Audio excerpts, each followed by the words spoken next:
Good evening and welcome this evening to our Globespan 24x7 Monday night program. We are thankful to Noah Singh for making this platform available, and of course to Devin Bisu, our technical specialist. For all of our viewers in Guyana, we want to wish you a happy Mashramani, happy Republic as Guyana celebrates its 51st year as a republic. Was it good or bad? It's up to you to decide. But we want to wish all of our friends and family across Guyana and in diaspora a very happy Mashramani. Tonight, we are very honored and privileged to have on our program the Chief Executive Officer of the Guyana Sugar Corporation, Mr. Sasenarine Singh. Sis, welcome to the program tonight. Well, good evening to all the Globespan viewers. I was on the other side of the fence several months, maybe a year ago. So it's a pleasure to always come back to home ground. And also with me is my co-host, Dr. Asquith Rose. Dr. Rose, welcome to the program. Thank you, Charles, and welcome, Sis. Thank you very much. Sis, my first question to you before Dr. Rose come on is that you have taken on a gigantic Leviathan in Guysuco. Can you give our audience a very candid report of the state of Guysuco when you took over the mantle of leadership? Sanford and Sons. Sanford and Sons. We met worse than Sanford and Sons in September 2020. It is still in a bad shape. Let's not mince words with it, but Guysuco is advancing at a very rapid pace. One of the major dynamic shifts that has happened is that we're moving from a philosophy of exporting raw bulk sugar to the world at $320 a metric tons to exporting value-added packaged sugar at $676 averaging per metric ton. So most certainly the portion of our production that is sold at a package level is being done profitably. Let me make this absolutely clear. Now, unfortunately, only 29% of our production in 2020 was sold at the value-added packaged level. This year, we're upping that to 39%, and within 4 years, we are going to be at 61% of our production being at the value-added package level. We went back to all our contracts and renegotiated them. Our molasses contract, within 1 year, within a few months, we were able to increase it by 35% to make it much more market reasonable. We've been able to increase our market price in Trinidad by US $50 a metric ton. We've been able to even leverage better prices on the world market for our raw bulk sugar by about an increase of $50 a metric ton. And on the US market, we've benefited the same. Now, you know, the US gave us a preferential price for about 12,500 metric tons of sugar, much closer to the cost of production of what we're doing. So we're not out of the woods, and we have a long way to go. But the reality is the tide has turned at Guysuco. The business has moved from one that is focused on production, to one that is very now focused on productivity and the market. So the reality is we reoriented every human being in Guysuco, all 8,400 of the workers, into becoming marketing agent of value-added packaged sugar. That is what our focus is on.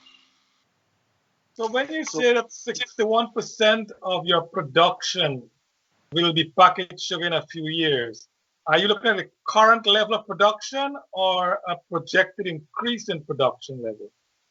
Look, first of all, we have to look at the business model of Guysuco. As I said, in the older days, Guysuco had a business model that says bigger is better. Rubbish. Absolute rubbish. because bigger is better selling at $300 a metric ton when your cost of production is closer to $600 a metric ton doesn't make any economic sense. It doesn't take the industry to viability. What we're focused on is getting a greater percentage of the business at the profitable level. When we get that model right, then we can focus on expanding rapidly. So the new Guysuco will be very focused on between 100 to 150,000 metric tons. So the days of 300,000 metric tons are gone. Unless the other thing is the new Guysuco will be very focused on partnership. Very, very much focused on partnership. It is very important that private sector mentalities invade Guysuco. It is too much of an organization that is stuck in bureaucracy. I mean, you would see the amount of loopholes people have to jump through to get basic things done in the industry. And there's a lot of trust deficit. There's a lot of distrust because Guysuco has a history of challenges. But I can tell you quite convincingly, there is light at the end of the tunnel. The negaholics are trying to paint a lot of pictures, but my philosophy is many of these negaholics have been involved in Guysuco for decades, years. One of them was being on the board for 22 years. And they didn't do much for those times. But all of a sudden today they have an epiphany. God has just touched them and they see the light in one day. I see that as grave hypocrisy. So but the bottom line is Guysuco has to stay very focused on its core objective, which is taking the business to viability. So, and do not get into too many things. If you get into too many things, you distract from the core mission. And the core mission is to basically at 100 to 150,000 metric tons of sugar to be able to sell that product, whether at a value-added level in package form, or whether you convert that to more molasses, whether you go into value-added agroenergy, whether you go into value-added ethanol. You have to focus the business around that. Everything has to be driven by bringing greater value to the table. So more of our time has to be spent on the revenue side of the business. More of our time has to be spent at cutting costs to make the business more efficient. And more of the time has to be spent on cutting out hurdles to progress. You see? And that is the challenge. So what I found at Guysuco has one great asset. It's people. Those 8,400 people in Guysuco are all sugar exports. We don't need anybody from Australia or Mauritius or England or anywhere outside of Guysuco to solve our problem. The people in Guysuco knows the answer to the problem, from the cane harvester all the way up to the technical people. They have the solution. They know what needs to be done. What has to happen, and this is the role that I see myself playing, they need to be catalyzed to unleash their potential, to unleash their ideas, and to move these ideas from ideas into action. And that's where that is the big role I play, to push them from ideas into action. And I've seen some great solutions coming out from the people within Guysuco. Guysuco has the largest collection of mechanical engineers, the largest collections of civil engineers, agriculturists in Guyana. It has talent base 10 layers deep. But because the industry has been beaten up by, I would say, untrained commentators, people just pulled in and just didn't say much. But now we're trying to unleash that entrepreneurial spirit within the business by empowering people. As I said, the people within Guysuco have the solutions to Guysuco's problem. I'm glad you recognize that, Says, as CEO, and I think you will. Before Dr. Rose come on, you're saying raw sugar is $320 per metric ton. Packaged sugar is over $600. how much more cost is incurred to have raw sugar into packaged sugar? Negligible. Negligible. Under $50. Wow. And nobody in So Guysuco thought of this earlier? I believe the entire system was rigged against that project. The entire system was rigged against that project. But I am grateful for the support that I'm getting from the board and the support that I'm getting from the government of Guyana in moving up the value chain. Actually, they have board members there's some of them who literally says we got to push harder. We have to push harder up that value chain. And they're right. They're right. They're right. We have to change the sales mix from being more dependent on raw bulk sugar to being more dependent on value-added products, all kinds of sugar-related products at a value-added level. So two things we have to focus on: changing the sales mix and also policing costs within the industry. We have to. I was coming to cost afterwards, but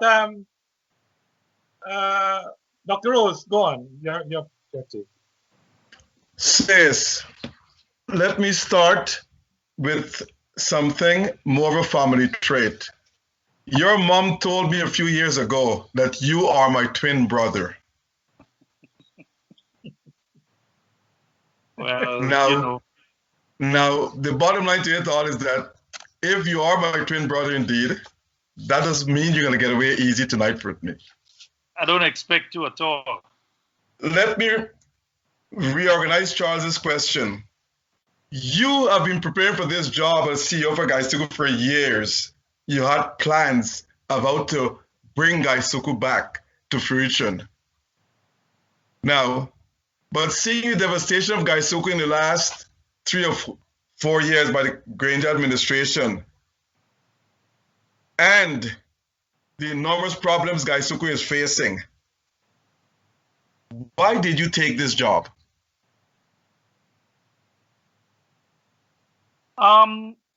Very, very important. There's 8,400 people whose lives can be absolutely destroyed if the wrong leadership is applied to Guysuco. And I for long, I was the one who presented that turnaround plan at York College in the United States. You remember that plan. And that was many years ago. I remember in 2011 in another action plan, I was the one who crafted the solutions-driven plan for the turnaround Guysuco around 2010, 2011. Now, the reality is, what Guysuco was in 2010, 2011 was a kingdom compared to what we have today. Was a kingdom compared to what we have today. Guysuco is so broken that when we turned up at Rose Hall Estate, for instance, there was 2 tractor frames. Frames, not functional tractors, frames. The records show that there were 17 tractors left there in 2017.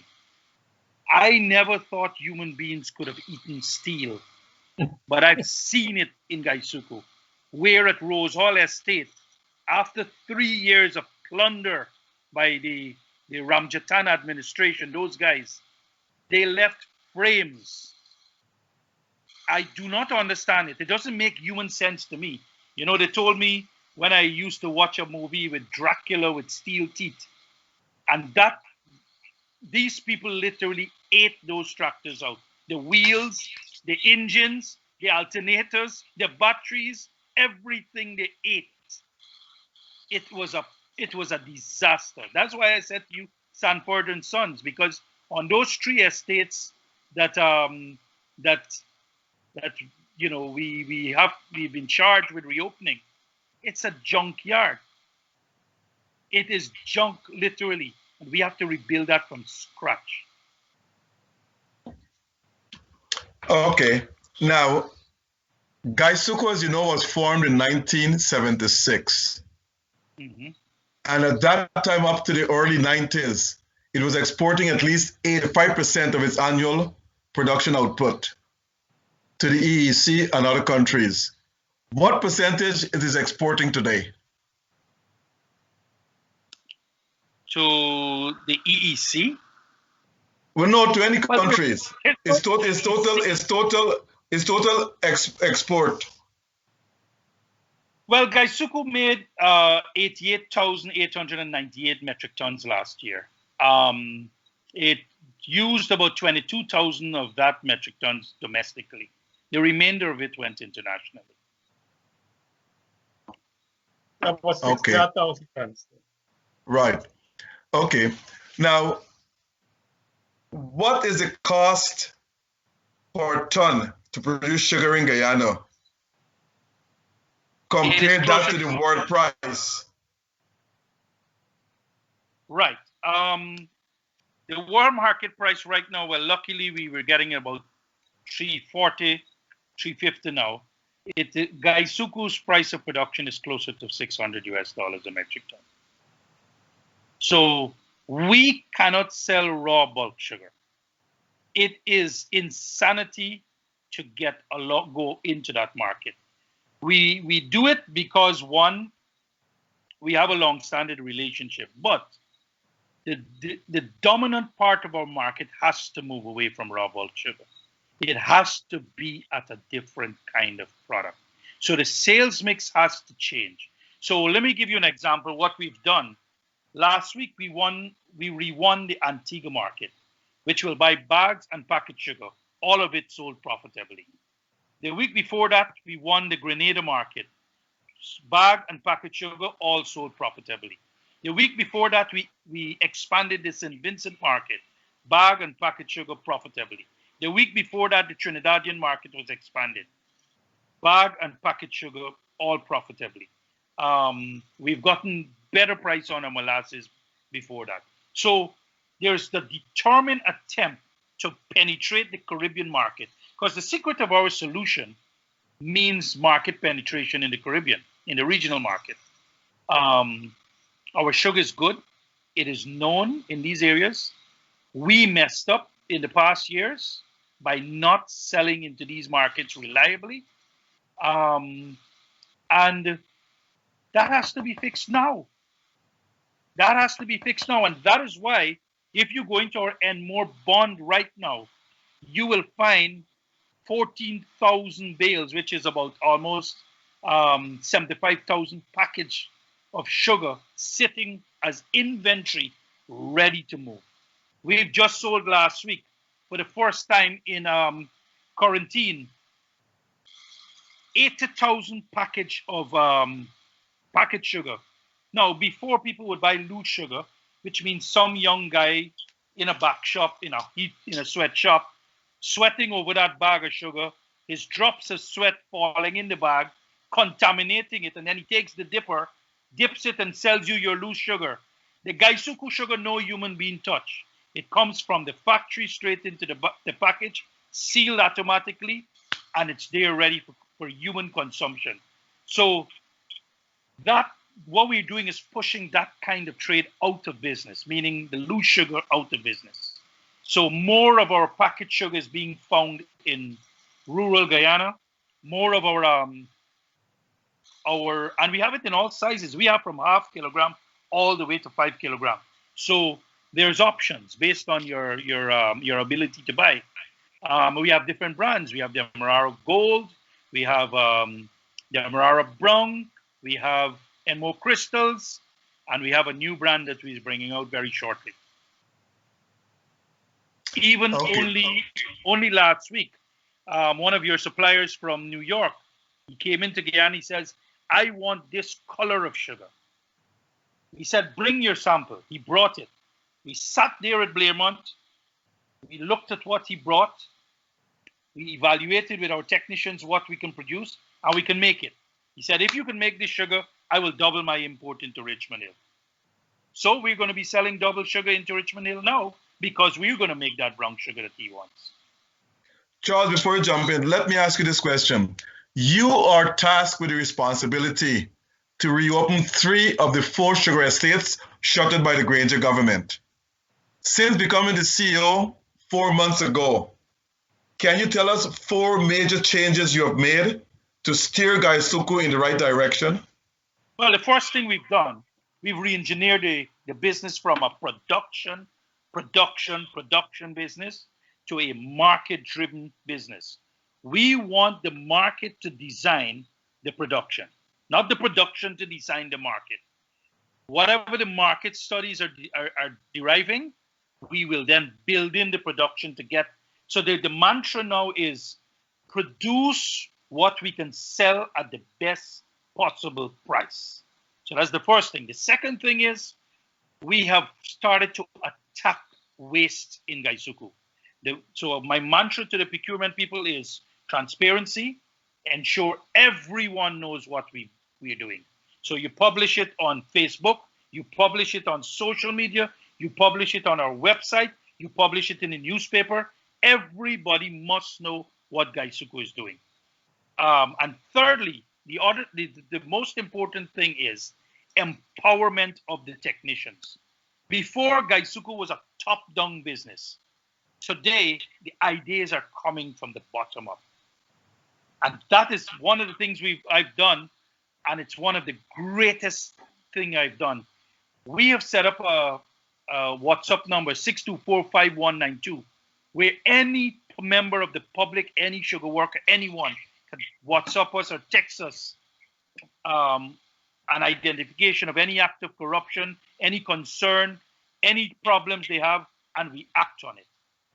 And because of that, and I'll give you an example. At one case, we were buying a part at almost 10 times the value, and somebody WhatsApp and says, but this part is available in New Amsterdam at 1/10 the value. Immediately when we checked it out, they were correct. We were able to say, nonsense, stop that purchase. Let's get the cheaper purchase for Guysuco. That is the kind of action is happening in Guysuco. Of course it's ruffling feathers. Of course it's ruffling feathers. Lots of people are annoyed because the traditions of the old is coming to an end. But guess what? We're doing the right thing. Because if we cut costs and we increase revenue, the viability of the industry will be preserved. And all those negaholics who believes that Guysuco will die will be proven wrong. Okay, Charles. That's a good strategy, sis. I think the combination, you just hit the nail on the head there, is to both reduce cost and increase productivity and production. And I think you will be on the right track. But sis, you'll be distracted there. You talk about the Caribbean market. What percentage of our production let's assume we get 100,000 tons this year. What percent of that will go to the Caribbean market, you think? Well, I was telling you in our sales mix, we're planning to send 39% of our production into packaged sugar. Right. The bottom line is, and in bag sugar will be another 15%. So we are planning to send all of our sales to the Caribbean will be bag and bulk. So the bottom line, it means we make money in bags. So it's not really the market. It's what kind of product. So we make money in bags, sugar, and packaged sugar. So 39% of our production will be in packaged sugar, and another 15% will be in about bag sugar, which means all of that element of the business. So more than half the business will be on the profitable zone. And we're pushing that boundary. And I'll give you an example. Last year, we what left on ships was about 8 boats. This year, only 4 boats. Only 4 boats will leave. And 2 of them will be very close to profitability, which is the ones that are going to America. Because America gives us very good prices. But the ones that are going at our market price, it's only 2. Only 2. And it's because we've not been able to find markets yet for those package elements. But the minute we find markets for them, it will become 1 boat. And then they will become a time. Don't you have a contract with those buyers? The contract is boat by boat. Okay. Mr. Mahadev, Mr. Mahadev asked the question, why are you selling to one supplier in New York only? Why not other importers of sugar? It's a very good question. A very, very good question. Sorry, a very, very, very, very good question. That we are not selling to one. We don't have an exclusive contract with anyone. It's just that only one person has reached out to us. If Mr. Mahadev wants sugar from Guysuco, Guysuco is available. Once he's willing to pay the price, we will sell to anyone. The bottom line is this is a business. This is not, this is not the old Guysuco. This is a business. There's no restriction. We will sell to anyone once the price is right. That's the fundamental thing. There was a report earlier when that incident of flooding took place on the East Coast. There was a buyer reportedly out of Miami who wanted to buy great quantities of packet sugar. Have you been able to reach out to that importer? I have not heard of this case, but when did this happen?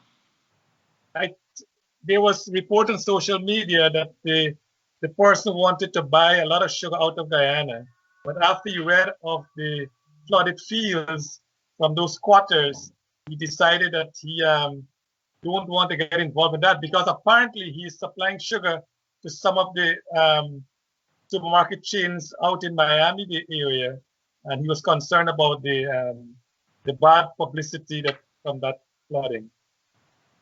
Well, I could not recall of that, and unfortunately, I don't get to spend any time on social media these days, rarely, because we go to work at 4 a.m. and we get back out of work about 6, 7. Actually, 7 o'clock. I was having a chat with you. I thought it was 7 o'clock Guyana time when I walked through my front door. So. I would love if I can get some more information on that. Okay, I will follow up and I will give you some more information on that. To that person because Guysuco is an ethical company, and we follow the rule of law. That's the bottom line. Okay, you mentioned let's go back a little bit of costing. You talk about Guysuco producing about $600.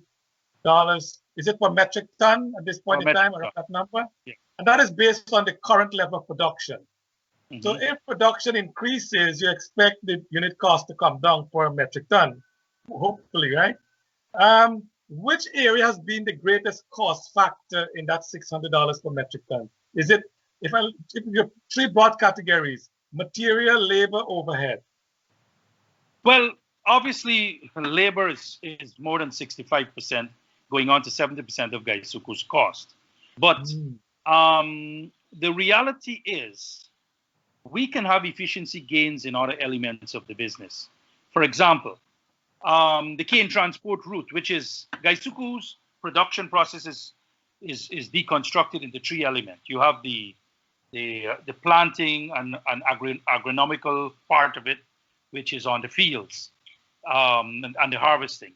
But then you have to move that cane from the fields to the factory, which is called the cane transport route. And then, of course, you have the factory where you crush the cane into sugar and convert it into sugar. For me, the biggest risk right now for the business is moving that cane from the fields to the factory. And the main reason for this is that for almost 7 to 8 years, Guysuco has invested negligible monies on its cane transport route, meaning the access dams. Now, it is insane that you neglect that. It is insane because the way the cane is designed, they have something called the BGI, the burn to grind index.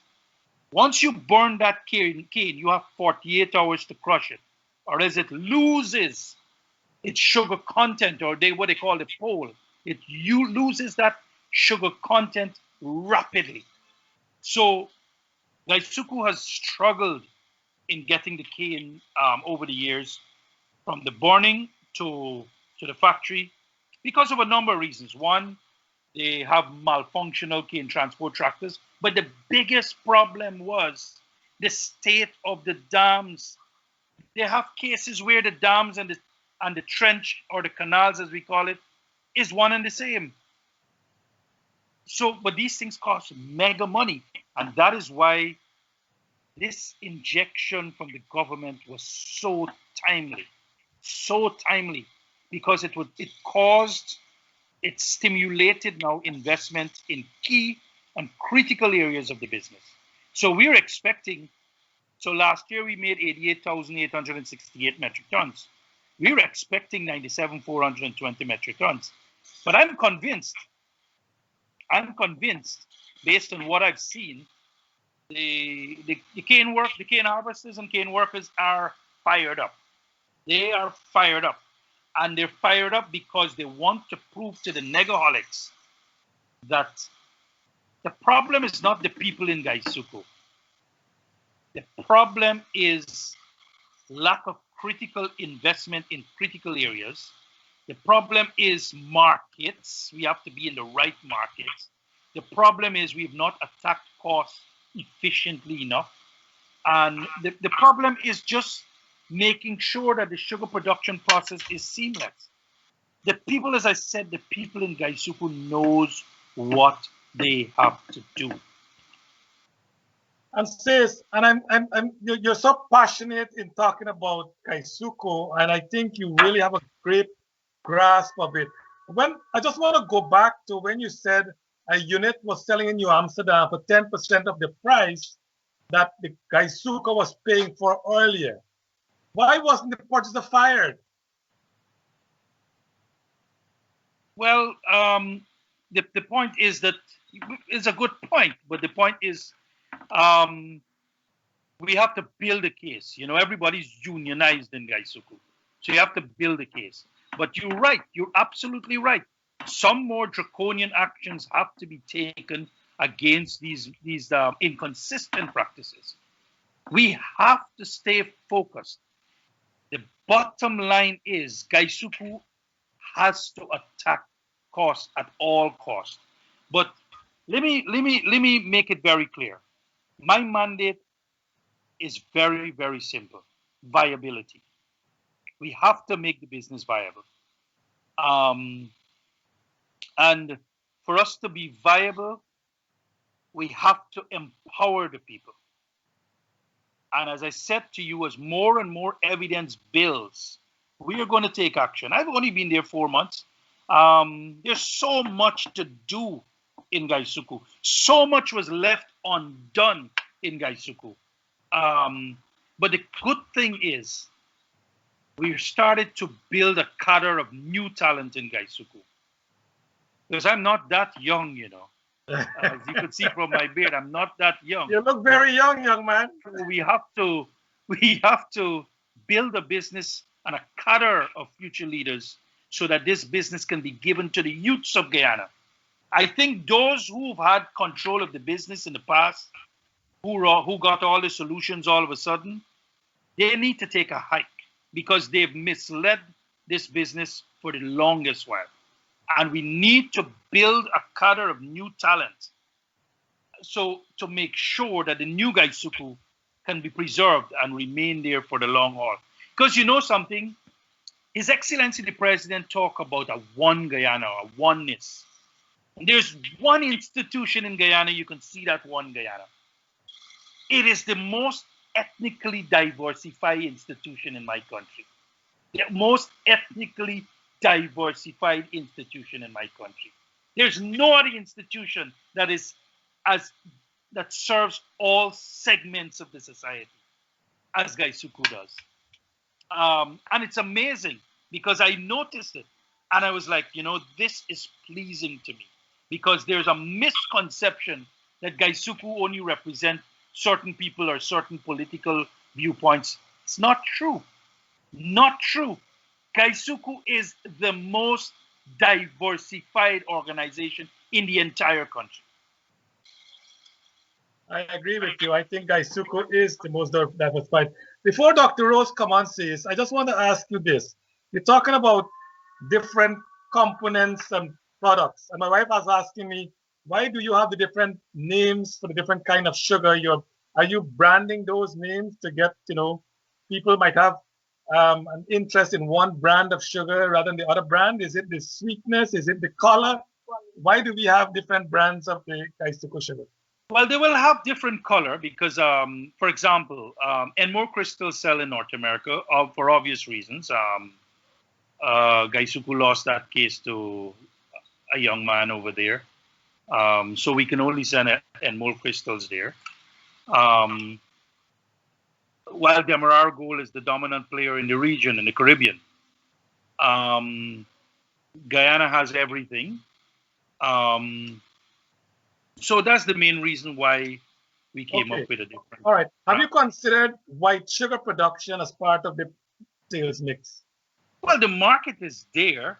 There's a market for 200,000 metric ton of white sugar in the Caribbean and 20,000 in Guyana. So the market is there.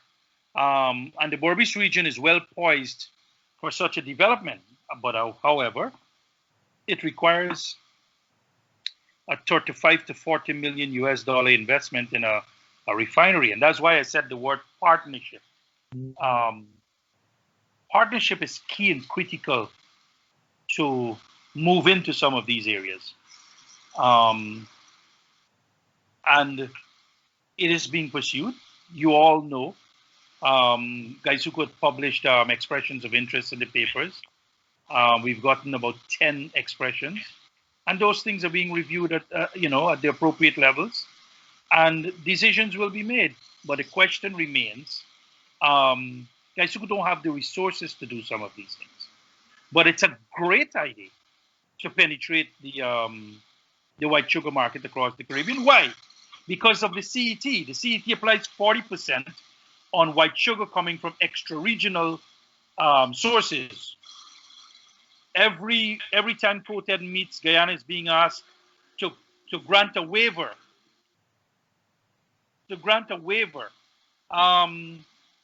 For white sugar.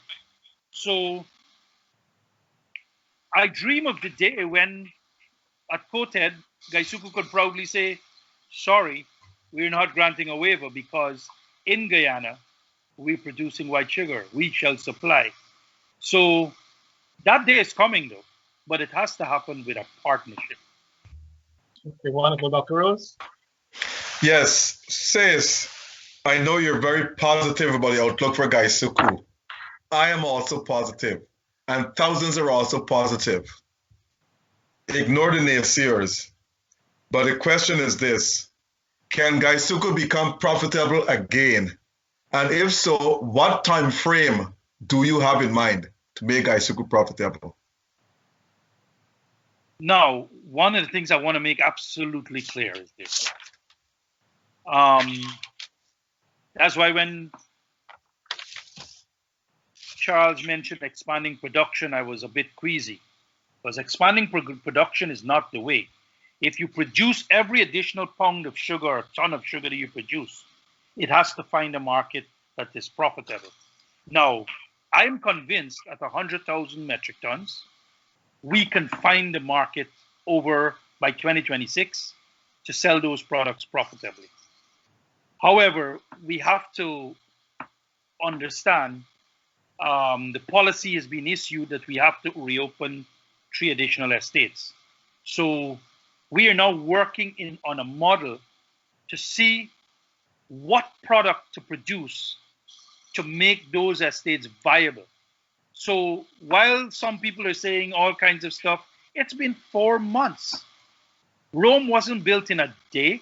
The government has already pumped over $7 billion into Guysuco.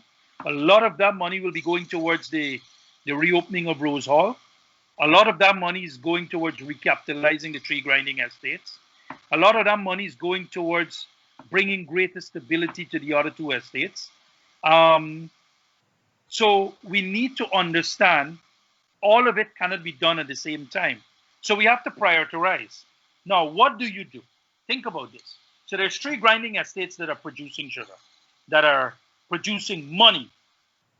What do you want to do? You have to bring them up to a more efficient level so that they can produce more money.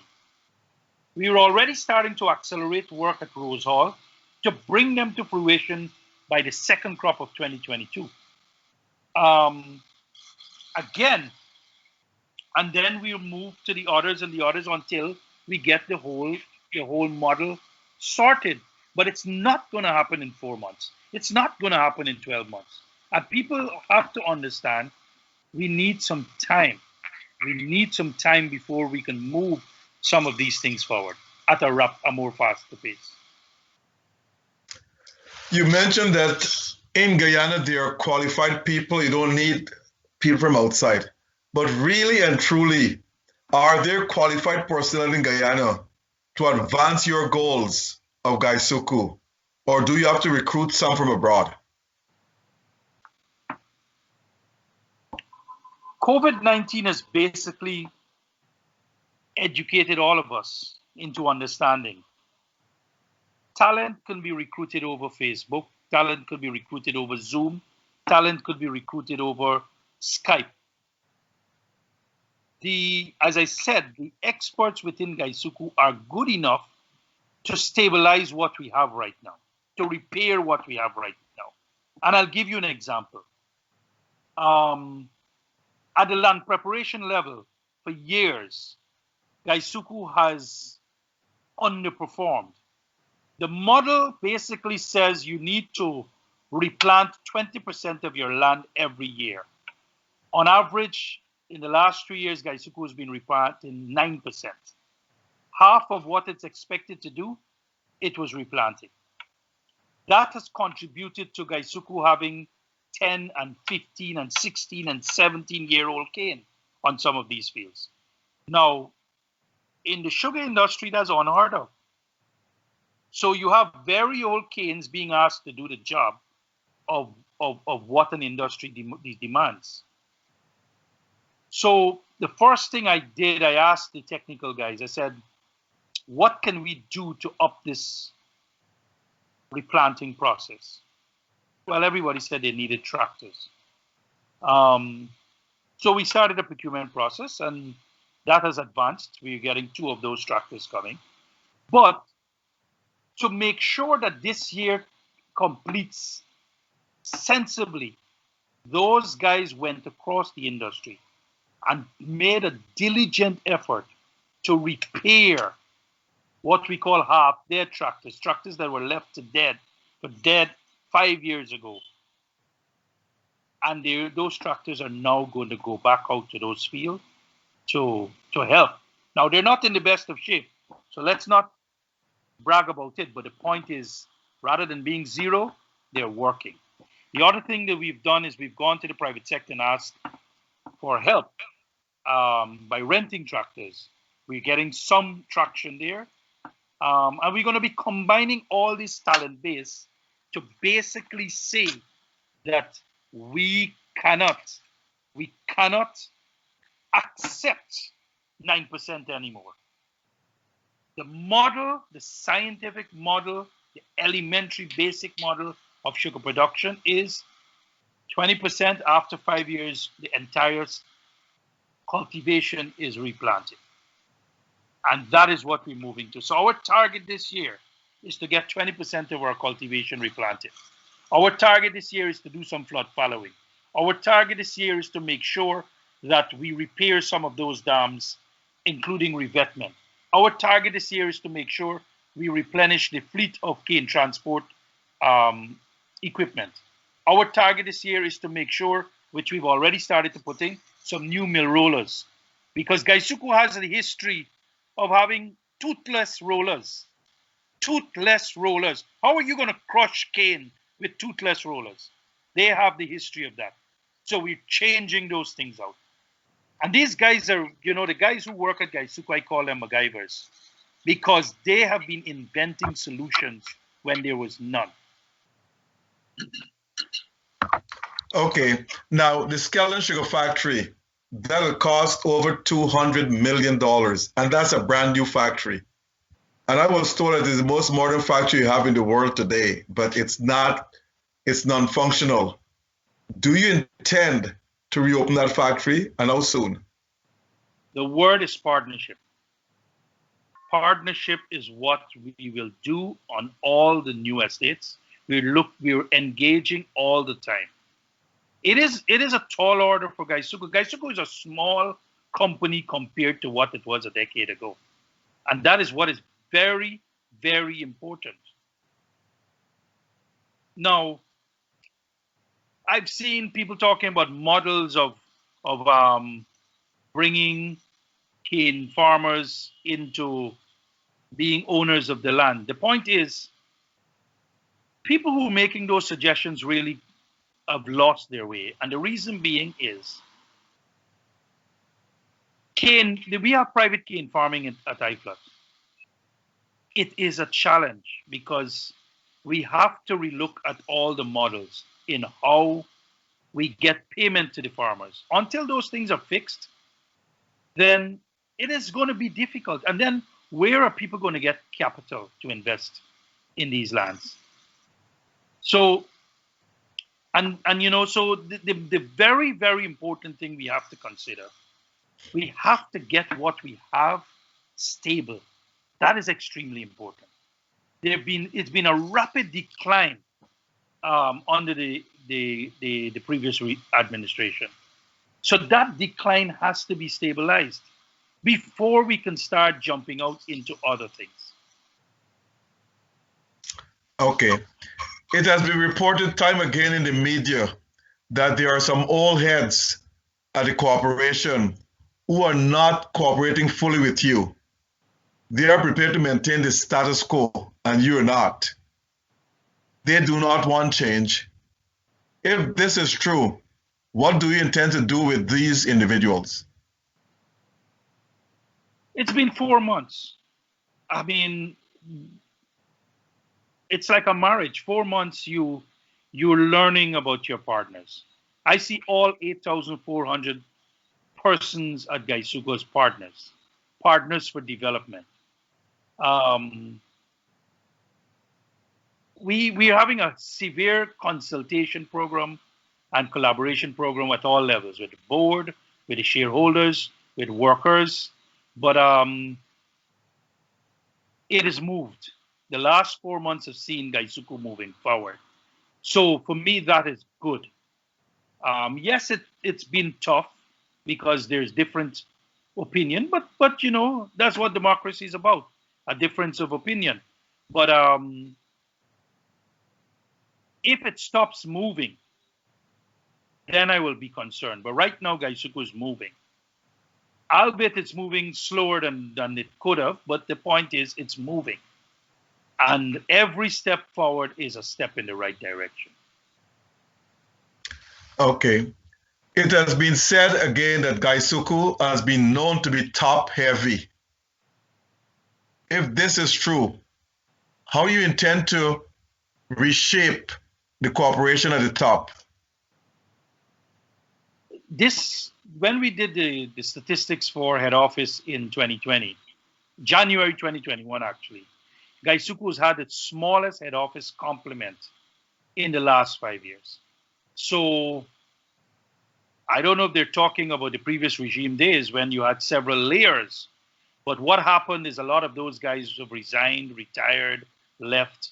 So Guysuco has had its smallest, and I keep telling everyone, Guysuco is a 3-functional estate business. It's a baby compared to the 11 estates that was there in the 90s. So, you know, we've been cutting as much as we can. The question remains, there are some key functionalities that has to be in place. Factory operations, the agricultural services, finance, of course, HR. Those are critical functions that you know. So it's at the lowest level, as I said, in January, compared to the last 5 years. So it's a myth. It's a myth. Of course, there's ways and means of getting more efficient, but the way to do that is to move towards technology. Make sure that we mechanize more, make sure that we put more of our stuff online, and make sure, well, let me give you an example. One of the things we're trying to do right now is to move an entire business platform online, where people, rather than having to come to LBI to pay for their sugar, they can pay from their bank account to our bank account online on our web page. Now, that process by itself, even though we started it 2 months ago, it's a crawl. So things that I'm accustomed to in the United States are not available in this country. I mean, we pay everything in the United States online in 5 seconds. Can you imagine a businessman cannot pay for his sugar online, even though he has his bank account and his money and is ready to transfer it? So these are some of the things that will bring greater efficiency to Guysuco, so we can capture more of that money more timely, so we can meet our obligations. All right, sis, when we come back, we will continue discussion because there's so many other questions we want to cover with you. Let's take a break quickly and we'll be back in less than a minute. So audience, don't go away. We'll be back shortly. AllFromOneSupplier.com is promoting Guysuco sugar as a way to support Guyana sugar industry. Purchase your Guysuco sugar from AllFromOneSupplier.com along with your West Indian and American groceries. Purchasing Guysuco sugar is a good fate gesture to help restore the sugar industry. AllFromOneSupplier.com has free shipping and delivery, and we ship to all states and free deliveries in New York. Log on to allfromonesupplier.com or call 718-551-3292. That's allfromonesupplier.com or 718-551-3292. Travelspan is now serving Guyana for over 26 years. They offer all airlines such as American, Eastern, Caribbean, and JetBlue. Guyana now has choices, so let Travelspan compare all airlines and offer you the best fare. And don't forget, Travelspan now has a shop, ship, and cargo division. So if you cannot travel, then shop and ship your items to Travelspan. Travelspan clears your items with customs and also has your items ready for pickup at any one of our offices in Georgetown, Berbice, or West Coast Demerara. Call Travelspan in New York at 718-845-0437, Georgetown at 227-1701, or Berbice at 337-4287. In New York, 718-845-0437, Georgetown 227-1701, or Berbice 337-4287, and West Coast Demerara at 269-0140. Let Travelspan book your flights or ship your items. Welcome back to our audience. We want to thank you for staying with us as we have with us the Chief Executive Officer of the Guyana Sugar Corporation, Mr. Sasenarine Singh. Sis, Gobin asked me this question. He says, how long will the government have to inject cash into Guysuco to make it profitable? I don't have an answer to that. I mean, the question remains, we are moving towards making it viable. We have a 5-year plan, and we're moving towards making it viable within that 5 years. But I don't know what 2026 holds. What we're doing is making sure that we're injecting investments into projects that will reduce the cost of production. That's one. Secondly, we are doing everything to the best international standards so they can last longer. We're trying our best not to. We're making sure that we're keeping out any opportunity to undermine the company. And then the third thing is we're going to start selling in a different market by changing the sales mix, so there will be more revenue on the table. If there's more revenue on the table, with the capital investment that government is making will contribute to the cost of production declining, then obviously the gap will change. Guysuco has to be a packaged sugar producer. That is what we have to be. Because at packaged sugar, we can make money. We can make profits. And we have to make sure that that is the ambition. The ambition is to get all of our production into bags and package. If we get all of that into bags and package and can be able to sell it across the Caribbean, then good. That is good stuff. For example, Jamaica's just closed the Nordic Sugar Mill. Immediately tells me that there's a potential market opportunity there for penetration. We've penetrated Antigua. We've penetrated Grenada again. We're in St. Lucia. We're in St. Vincent. We're in Trinidad. We're in the Turks and Caicos. So we're in, and Trinidad actually is the biggest sugar market in the Caribbean right now. When I say Caribbean, I'm talking about CARICOM.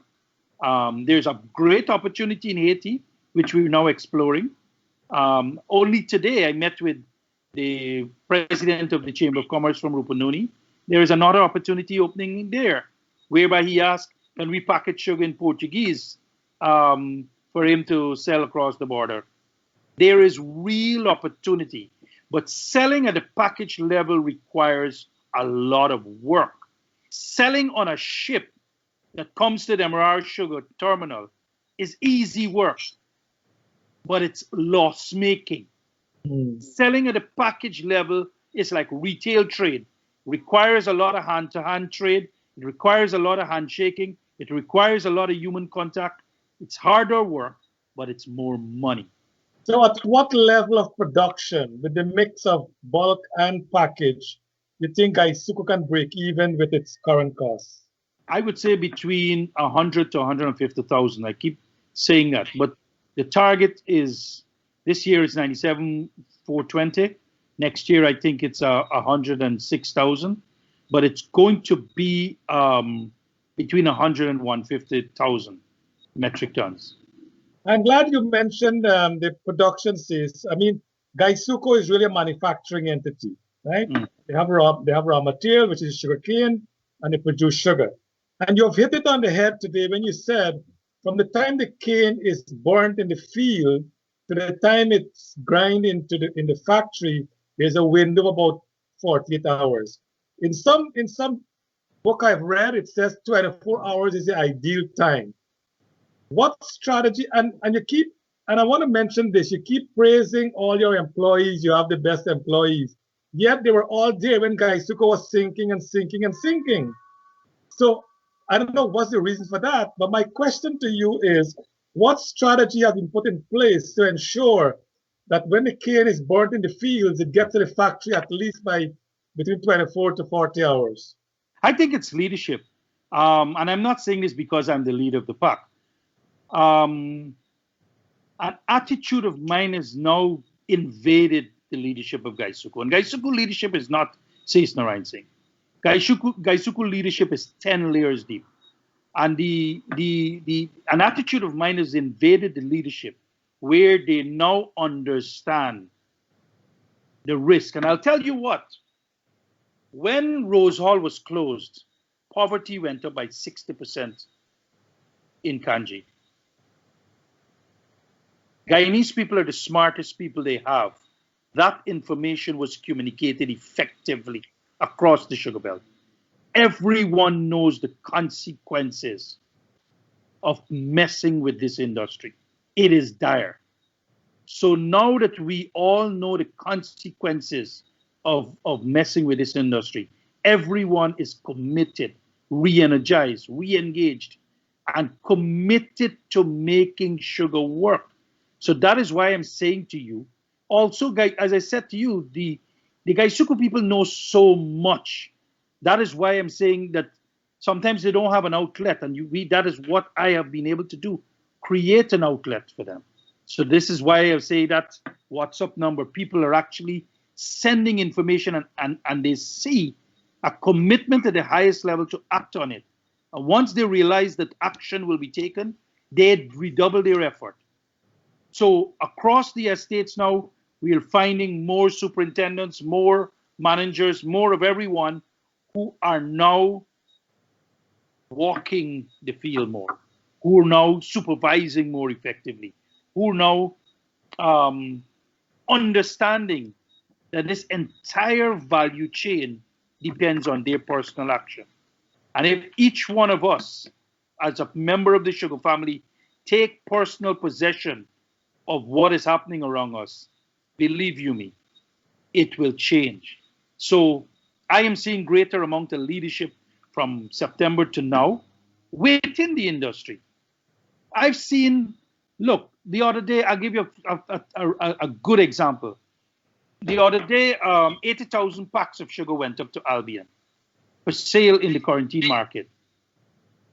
They normally don't have that kind of product. I was told that on their off days, managers of Guysuco went and told shops, we have this product, can you come and buy it? Within a week, more than half of it disappeared, meaning was sold, cash in the bank. So people are taking personal action, not just for their circle of action, but they know that we have to sell. It's now universal language across Guysuco that we have to sell packet sugar. And I'm glad, I think you have it right. What the market wants, you produce to that market. But my question to you is the fields, as you said, you have 17 years of ratoon, which nobody knows about that. The private cane farmer will never have 17 years of ratoon. They will maybe 10 years the most.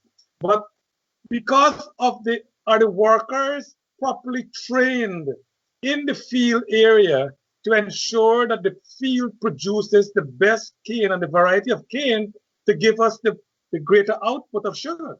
Well, I mean, that's not a very fair question. I'll tell you why. On some of these estates, we have tractors that are 12, 14 years old, and they're expected to do the job of a 3-year-old tractor. It's impossible. They spend more than half of their time broken. And it's tough conditions out there, you know. If you go around the world, you will see the soil conditions in Guyana, especially on the sugarcane lands. It's very, very tough. Very, very tough. It breaks even the best.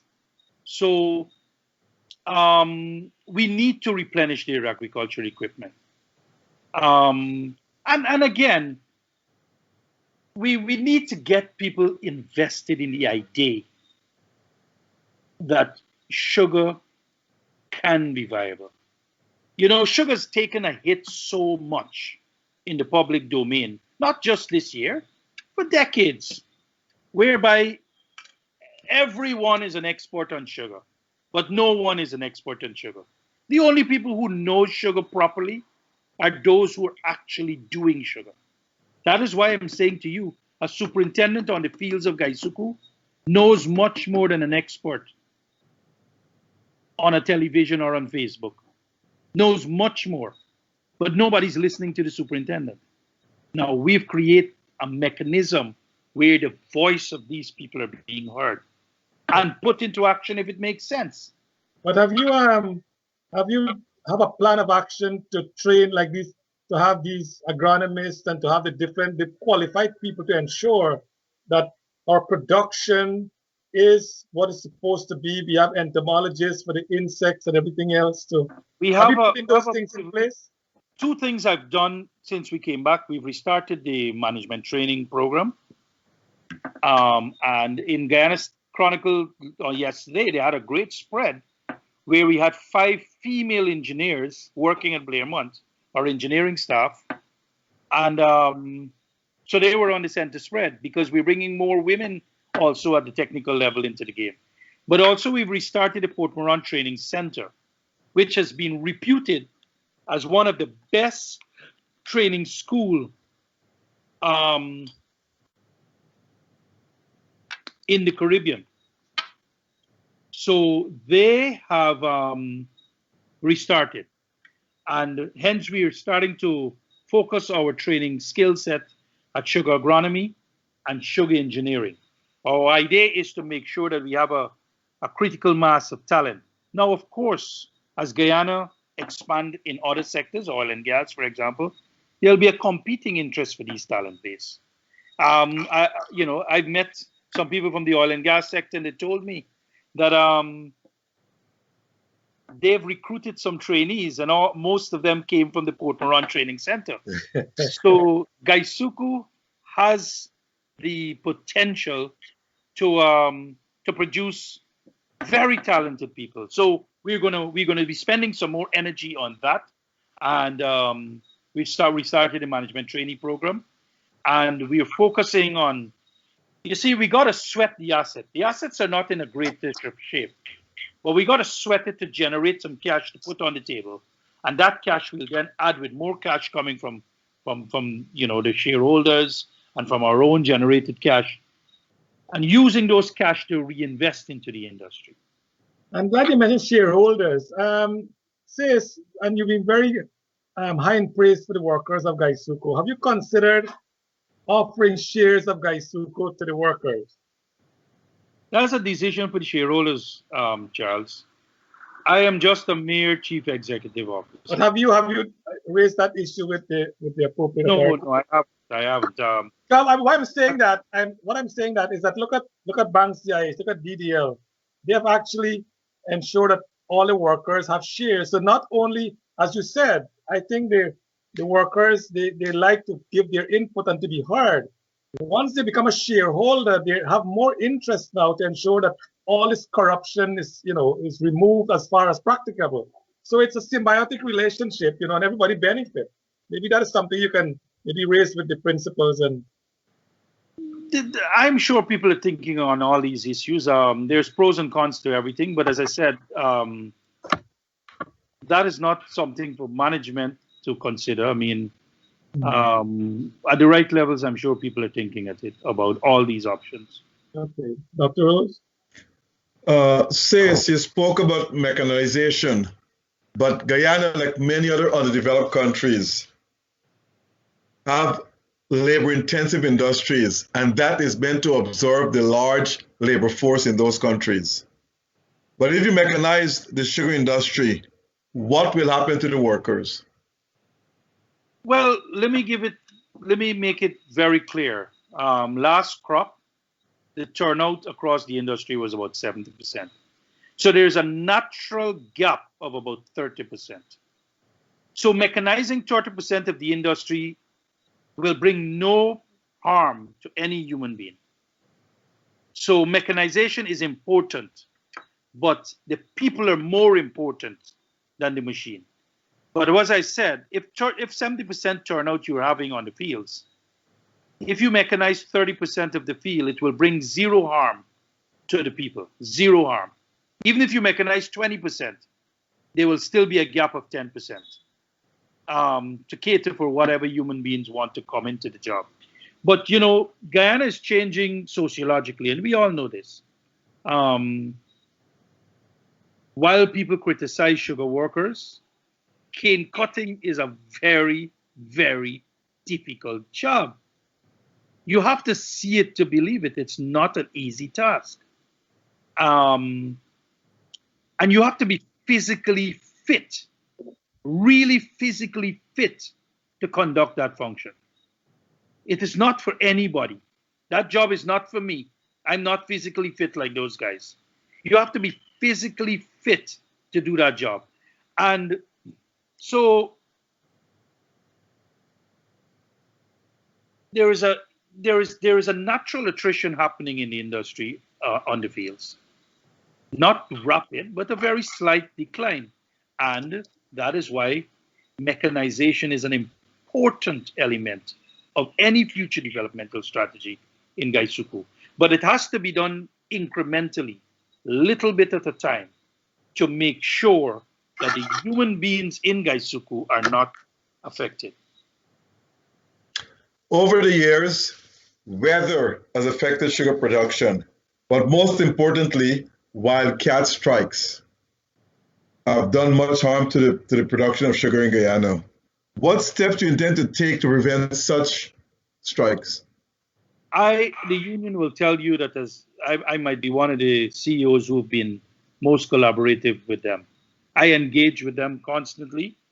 I see them as partners in the development of the sugar belt. I do not.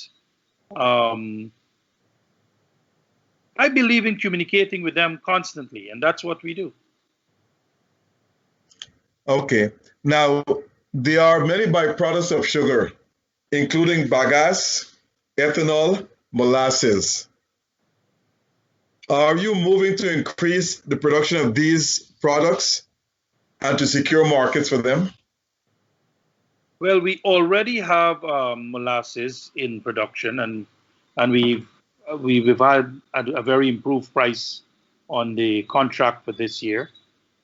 Um, the bagasse, agroenergy is always an option for us, but the bagasse has to be used first to power the sugar mills.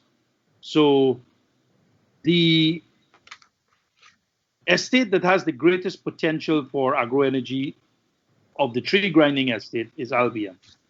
Um, so we've started to do a slight test to see if there's going to be any extra energy that can be available. But right now, there isn't, but we are going to be evaluating it going forward as the production, um, you know, as the production increases. But this is a phased situation. Um, the As I said, we're building a 5-year plan, and the point is everything that we do requires approval at the board as well as the shareholder level. And we are sharing these ideas and we are moving on them and we're progressing. As I said, there's two things we are looking to do: change the sales mix, sweat the asset to make more money out of them, put more money on the table, cut costs, and engage in partnership with the private sector more.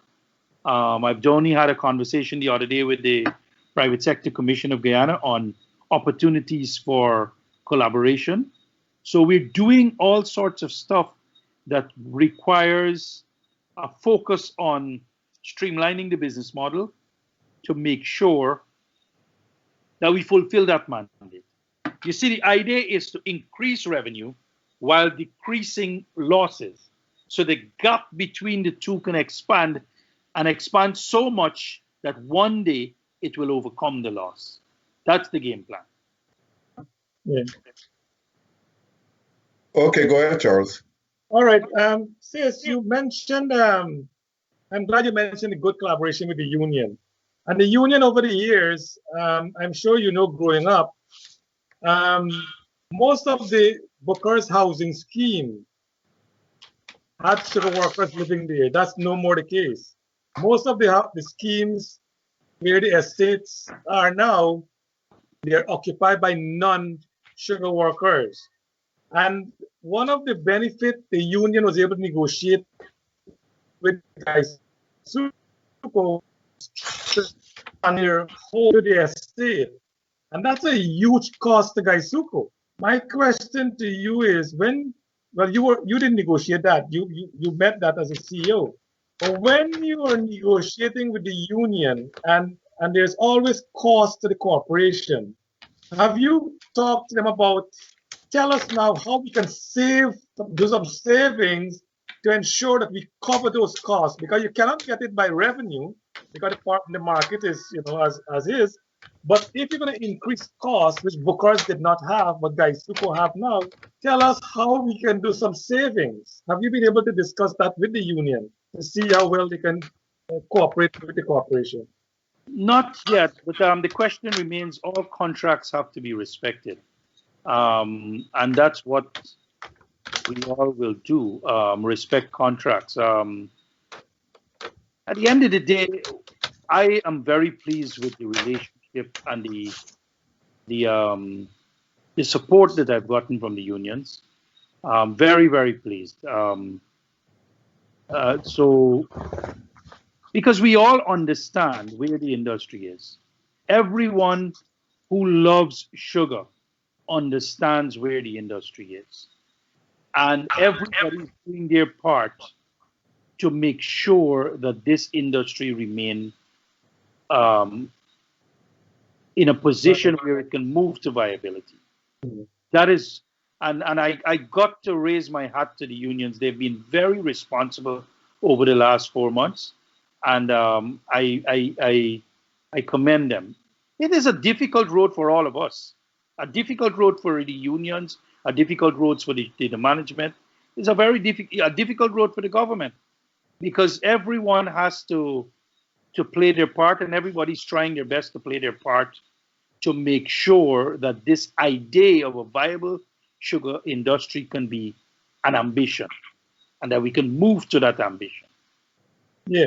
Okay. I know there's a lot of work to be done there, but one question keep coming up all the time. What role will the private cane farmer play in your plan to revitalize Guysuco? Private cane farmers are very, very important to the future of Guysuco. Very, very important to the future of Guysuco. The model has been tested at IFLOT, and yes, there needs to be some tweaks, but it's working. It's working.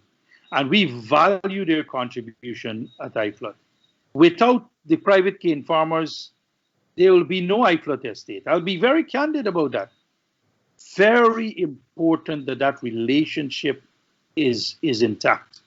We are trying to cultivate similar relationships in other estates, and slowly but surely, it will expand. It is a very slow process, and the reason being, you have to galvanize all the thinkers around the sector, the private cane farming sector, to understand where we're going and understand their concerns and their ambitions too, and make sure that we can marry the two.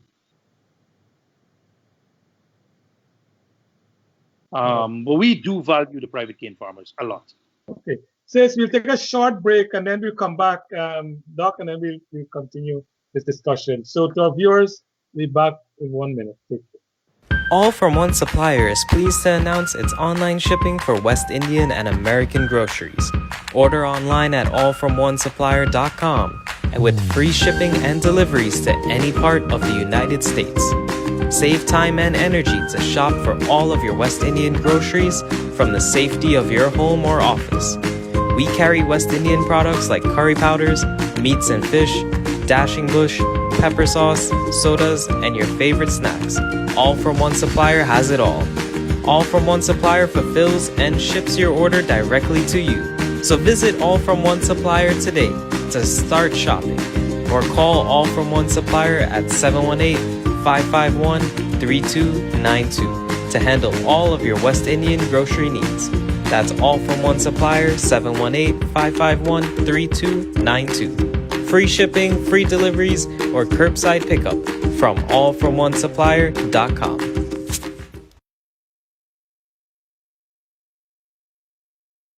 Globespan 24x7 is serving the community for over 2 years. We hope that the programs have been of value to you as we continue to connect with the issues and politics that matter to you. Support Globespan 24x7 initiatives by logging on to globespan247.com. Click on Globespan 24x7 talk shows and make a contribution. Your contribution will help to build a better platform for the communities. On Globespan 24x7, you can also download the player for Roku TVs, Samsung TVs, and Android TV boxes. You could also download the Globespan 24x7 channel on your Android mobile phone. Support Globespan 24x7 and also support the companies that support Globespan, such as TravelSpan and allfromonesupplier.com.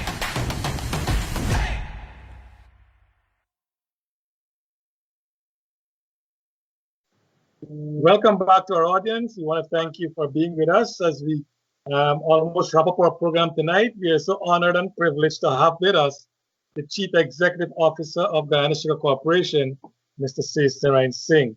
Doc, you want to go with the question to say? Yeah, says 4 sugar estates have been closed by the last government. You only spoke about 2 actually. That's Skeldon and Rosal. What happened to Enmore and Wales? Well, Wales is not under the purview of Guysuco. Wales is going to be confirmed as a Wales Development Authority. Okay. And the flagship project going there will be the Gas to Shore project, along with Protein project, and lots of other agro-industrial projects will be going there. Enmore has right now, we are expanding the packaging plant. Government of Guyana and Guysuco is funding a $300 million expansion by putting in. Let me give you an example of what happened at Enmore. When I went there in October for the first time, I found a scrapyard. There was not one functional piece of equipment in that packaging plant. Everything was amazing. It was like somebody went in there and bombed that place up. However, the engineers, the MacGyvers, I call them, they were able to piece together one line within 4 weeks, and we started packaging sugar. Then they worked again and they pieced together. They bought some parts out of England and they pieced together another packaging line. So there's two now.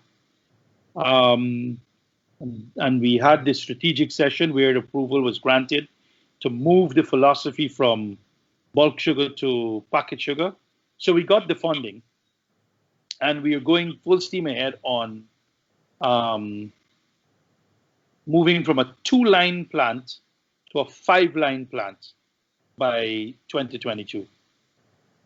So the 3rd line is coming into play at the end of April. The 4th line is coming into play the end of October. And we're hoping the 5th line will come at the end of January 2022. So with that, we'll be able to produce about 35 to 40,000 metric tons of packaged sugar for the market. Now, so there's lots of stuff happening at Enmore at the value-added level. So yes, I didn't talk about it, and I'm glad you reminded me, so I can tell you what's happening. Now, the 3 sugar estates that are functioning right now, I think if I'm not mistaken, Albion is the oldest. Are you involved in replacing equipment that have been worn out or whatever it is in order to prevent breakdowns when time to grind? Definitely. I mean, when I went there, let me give you a real-life evidence. October was a bright and sunny month. The guys were cutting cane excellent at Albion. But every day the chains used to burst because the lifespan of a chain on these mills is about 6 years. Some of these chains were over a dozen-year-old. So we lost a lot of value in October because of that. So immediately when the rain came, we had to change out. We changed out all those chains.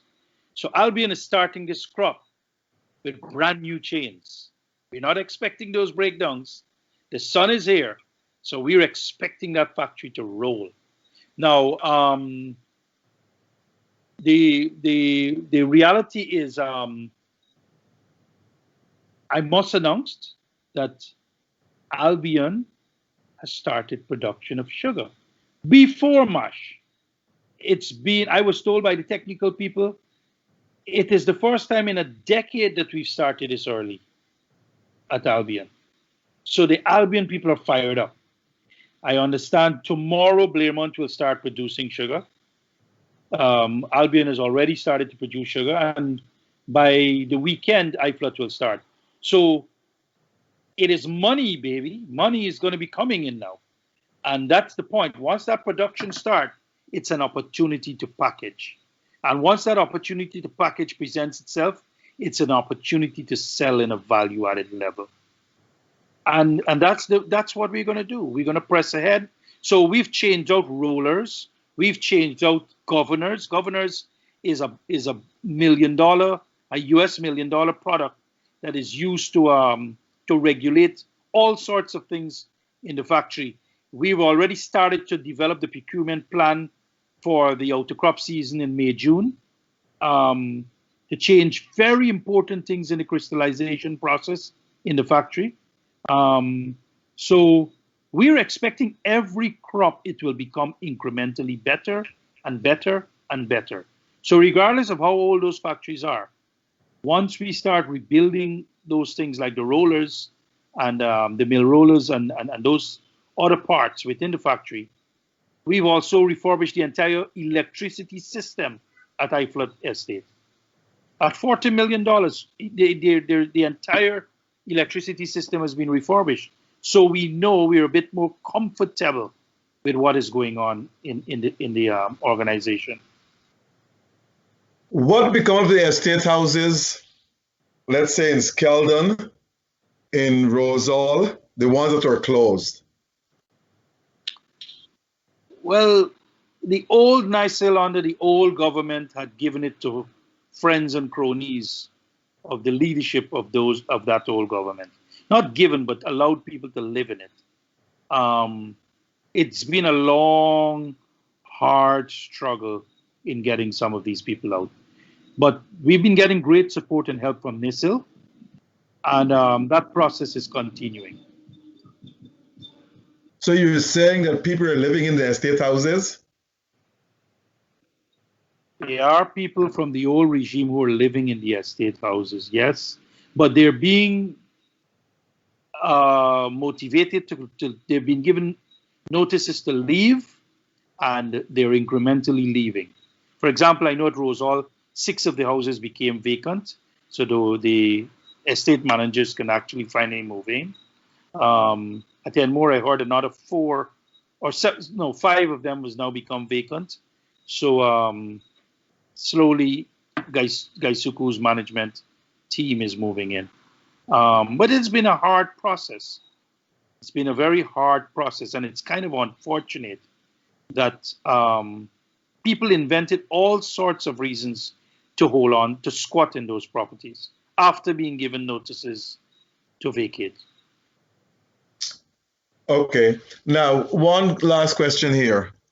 I noticed some time ago that you moved a lot of estate managers from one estate to the next and so forth because, as you said, that's a normal procedure. But are those estate managers, they have to uproot their families? I read in the papers, some did not want to move, they have to uproot their children. How do you feel about that? Guysuco, like Lynn Mine or any one of these, or like the Guyana Police Force, when you're in the senior leadership, in your contract you work on a sugar estate, wherever that sugar estate requires your services. So this is not an abnormal action.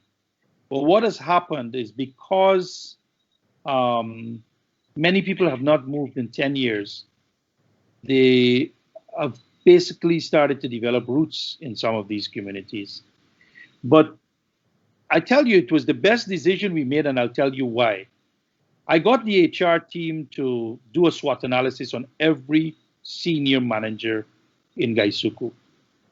And from that SWOT analysis, based on the feedback from their subordinates and their superiors, we realized that some people were being utilized suboptimally, and some people were being underutilized, and some people have potential to grow. And we did what is standard in the sugar industry.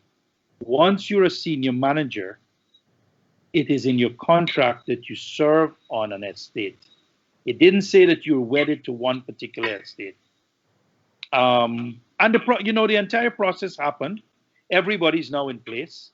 And what my estate managers are telling me now is that, Mr. Singh, I'm glad you did this because these new managers are telling me things that the old manager wasn't telling me because they gotten too complacent and too accustomed to their position. So we're getting more collaboration, more communication, more efficiencies because of this switch around. And it's a standard operating practice. It's nothing, nobody was targeted, no individual was targeted. It was just, we did a professional process. We saw that some people could function better on some estates, and some people had a potential to grow. And we gave them that chance to do that. And I'm expecting efficiency across the industry to improve because of that. And I just want to make it clear, it's not something that we will do every 6 months, but it is tradition that it should happen periodically. Charles. And I agree with you, Sis. I think that's a great move. And the worker, the senior employees should welcome it because they have an opportunity now to learn some new things, take their skills to another estate and see what they can do to make that estate better. So I don't know why it was fuss with that letter in the press. I say, we're coming to an end of the program, and we want to thank you so much for spending this time with us. But before we go, we need to ask you this.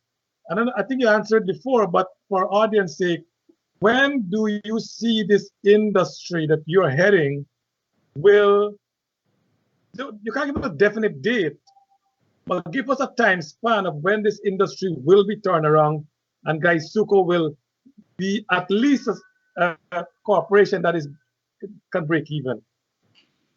The plan is 2026, but nothing in Guysuco is predictable. So, but we are planning and working towards 2026. We're implementing that plan, but as I said, nothing in the sugar industry is predictable. But in that plan, we don't know if a major flood like we had in 2005 returns. If that happens, everything is off the table, because yeah, I agree. that flood did a tremendous damage to the sugar industry. You Without remember that doubt. great flood that we had? Yeah, without doubt. But there's plan A and plan B and plan C and so on. I'm sure in your overall development plan, you will have more than one plan. But in terms of getting to 2026, are you looking at reduced costs and increased production? Is that the combination? Production is, again, I'm just wanting to remind you, the focus is markets. Selling at the right markets. The ambition is to get all our products into the right priced markets. Well, you have seen it, sis. You have seen it. If the value added market is where the price is, there is value added market around the world. So, I mean, the market is there, and I think you have a good marketing team. Maybe as you strengthen the marketing team, they're able to sell more. So the question is, at what level do you see the marketing team can sell, and at the same time production can be sustained to ensure that that market is kept and to break even within Guysuco? Is that something you can discuss now? I know we're wrapping up now. Not at this time. It's too early to give that prediction. But the ambition has to be selling sugar at the highest possible valued market. We're trying to get that niche. Once we get that niche in place, we will master that art. Once we get that enough of that market growing. And let me tell you something. Let's not get greatly ambitious. Let me tell you, if we can get northern Brazil, CARICOM, Haiti, our local market, Guyana, Guysuco will be good. We'll be okay. There you go. There you go. So that's one of the plan. So that's plan A. Then plan B is North American market. Plans Arabian and so on. So, Sis, I think the president has really made a great decision to tap you to head that organization. I know, as you said in today's program, since 2011, as Dr. Rose reminded us, that you had the plan to turn around Guysuco. You have now been given that opportunity, and we just want to wish you, Sis, all the best. We know you have the ability to do it despite the naysayers, and I know the former president, I think he was very unfair in his comment, but you will have to prove that what he said there is wrong. And I'm sure that you will do it. So again, we want to thank you for being with the program. My parting comment. With God's grace, time, and history are on my side. Amen. Dr. Rose, anything in closing? No, I want to thank my twin brother for coming on tonight, and hopefully, I've been dodging you, right? You've been asking me for this for months, and I'm like, no, I got work to do. We gotta focus. But I think the time is right now, so that because the 4 months has given us a chance to do a lot, but this is enough to be able to set the foundation for the next 8 months, so that we can continue to work towards making this industry viable. You know what? I've always tell people I've had good jobs all over the world, but so far Guysuco is the best job, and I'll tell you why. Every day when we connect with, every time I go into an estate and I visit fields, I'm connected back to realizing that this is a noble job, because 8,400 families are depending on me making the right decision every time I have to make a decision. And it's extremely important that we make the right decision every time. And it's important that we fight corruption. It's important that we confront it. And I want to make this publicly clear. I will go down dying confronting corruption.